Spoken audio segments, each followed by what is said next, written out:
Chapter 6.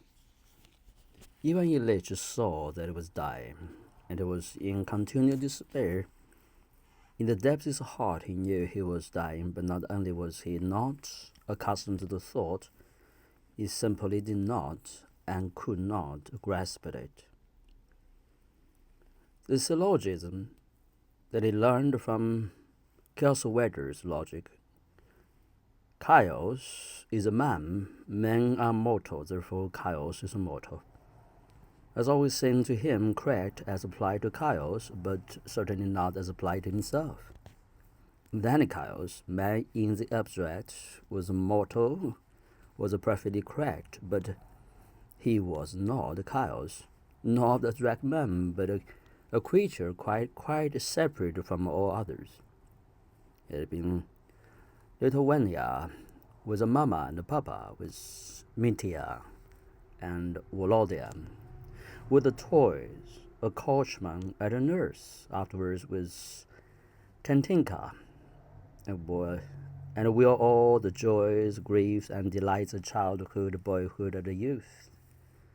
What did chaos know for the smaller than the striped leather ball Vanya had been so fond of? And chaos kissed his mother's hand like that, and did the silk of her dress rustle so for chaos? Had he write it like that at school when the pantry was bad? Had chaos been in love like that? Could chaos preside at the session as he did? Chaos really was mortal. It was right for him to die. But for me, little Vanya, even Ilych, with all my thoughts and emotions, is altogether different matter. It cannot be that I ought to die. That would be too terrible. Such was his feeling. If I had to die like a chaos, I would have known it was so. A inner voice would have told me so. But there was nothing of the sort in me, and I and all my friends felt that our case was quite different from that of chaos. And now here it is, he said to himself. It cannot be. It's impossible. But here it is. How is this? How is one to understand it? He could not understand it, and tried to drive this false, incorrect, morbid thoughts away and to release by other proper and healthy thoughts.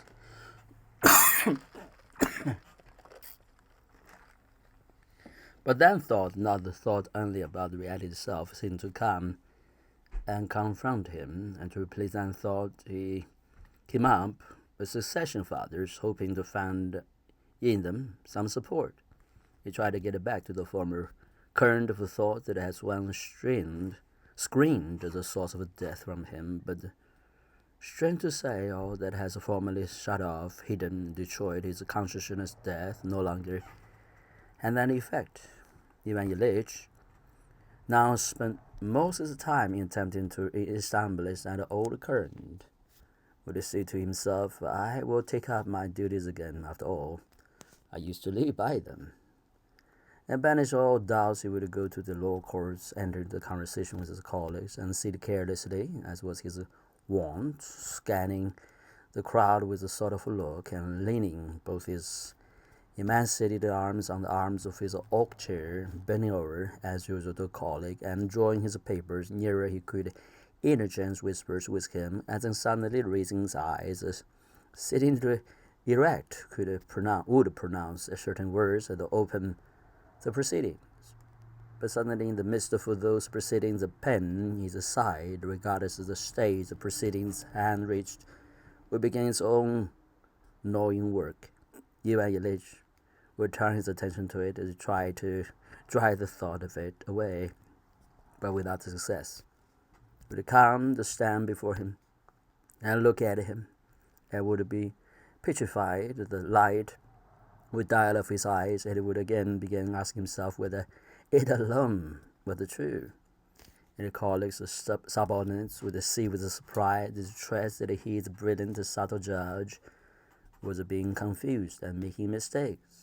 He would shake himself, try to pull himself together, manage somehow to bring the sitting to close the return home with the sorrowful consciousness that his judicial labors could not, as formerly, hide from him what he wanted them to hide, and could not deliver him from it.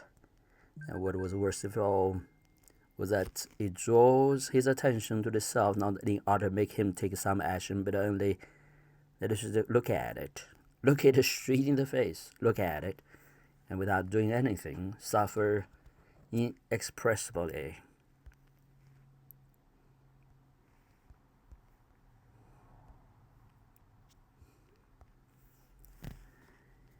And to save himself from this condition, Ilych looked for consolation. New screens were found that for a while seemed to see him, but then they immediately fell into pieces, or rather become transparent, as if it penetrated them, and nothing could avail it. In these latter days, he would go into the drawing room he had arranged, and join where he had fallen, for the sake of which, how bitterly ridiculous it seemed that he had sacrificed his life. For he knew that his illness originated from that knock. He would enter to see that something had scratched the polished table.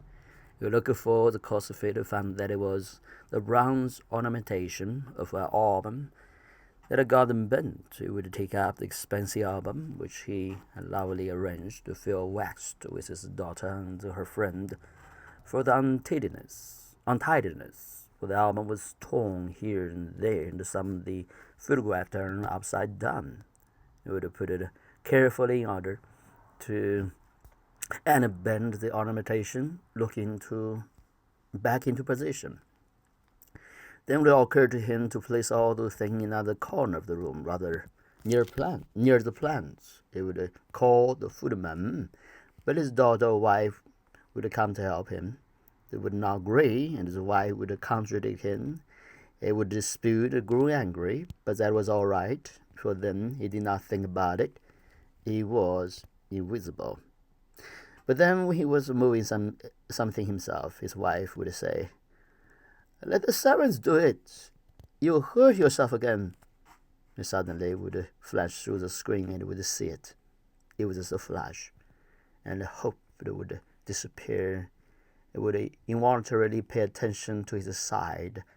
It sits there as before, gnawing just the same. He would no longer forget it, but could distinctly see it look at him from behind the flowers. What is it all for? It really is so. I lost my life over the curtain, as I might have done when storming a fort. Is that possible? How terrible and how stupid. It can't be true. It can't, but it is. He would go to his study, lie down, and again be alone with it, face to face with it, and nothing would be done with it except to look at it and shut up.